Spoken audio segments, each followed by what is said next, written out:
Hello everyone, welcome to the U.S. Immigration Information. I'm your host. Before we begin, let me say this clearly. What is happening right now in U.S. immigration enforcement is not routine. It is not minor, and it is not something that only affects a small group of people.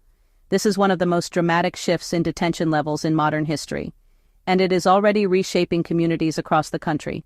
If you've been seeing headlines about record-breaking ICE detention numbers, sudden arrests, or families scrambling for legal help, you are not imagining it. The data confirms it. Immigration detention has reached approximately 73,000 individuals held at one time. That is the highest level ever recorded since the agency was created. This number is not just a statistic. It represents tens of thousands of real people. It represents families separated overnight. It represents employers losing workers without warning. It represents children wondering where a parent went. And it signals a major policy direction as we move deeper into 2026.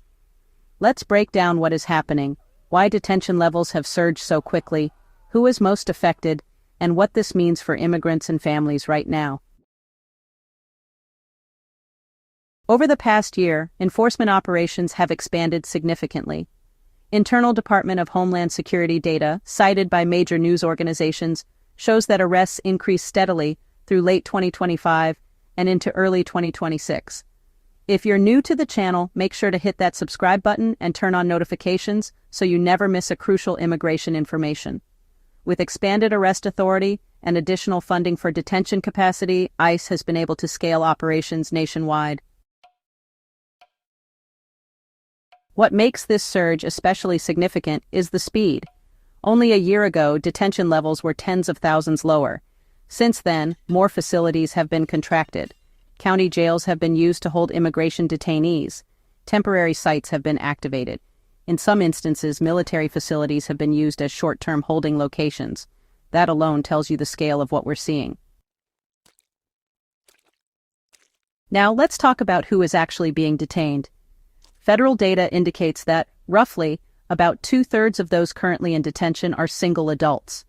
The remaining portion includes family units, meaning parents who are detained together with their children. ICE has stated that some detainees have criminal convictions or pending criminal charges. However, reporting also shows that a significant and growing share of individuals in custody are being held solely for civil immigration violations. That distinction is extremely important. Immigration detention is a civil process, not a criminal one. Being detained does not automatically mean someone has committed a crime.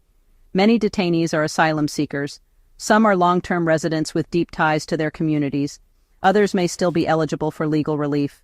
The expansion to include more non-criminal cases reflects a broader enforcement approach compared to earlier years when, priorities were more narrowly defined. So, how did we reach this record number? Several factors converged at the same time. First, enforcement directives expanded arrest authority and reduced emphasis on limited priority categories. Second, additional congressional funding increased detention capacity. When you increase the number of available beds, you increase the system's ability to hold more people. That capacity expansion directly correlates with the rise in detainee population. Third, and often overlooked, is the immigration court backlog. Immigration courts are currently managing millions of pending cases. Hearings are frequently scheduled months or even years out. Detention is often justified as a way to ensure individuals appear for court or remain available for removal. But, when court schedules are backlogged, detention periods can stretch even longer. Even if arrest rates stayed the same, these longer stays increase the daily detainee count. And then, when you combine that with rising arrests, you reach historic highs. Legal experts have raised concerns about due process in this environment. Detention makes it significantly harder for individuals to secure legal representation, collect evidence, contact witnesses, and prepare their cases. Unlike criminal defendants, immigrants in removal proceedings are not guaranteed government-appointed counsel. As detention expands, more people are navigating these complex legal processes alone. Oversight has also become a growing issue. As facilities expand, questions about medical care, transparency, and living conditions intensify. Courts have recently emphasized that detention facilities must remain subject to oversight. When liberty is restricted, transparency becomes even more critical. Beyond policy discussions, the human impact is immediate. Families are separated without warning. Employers lose experienced workers.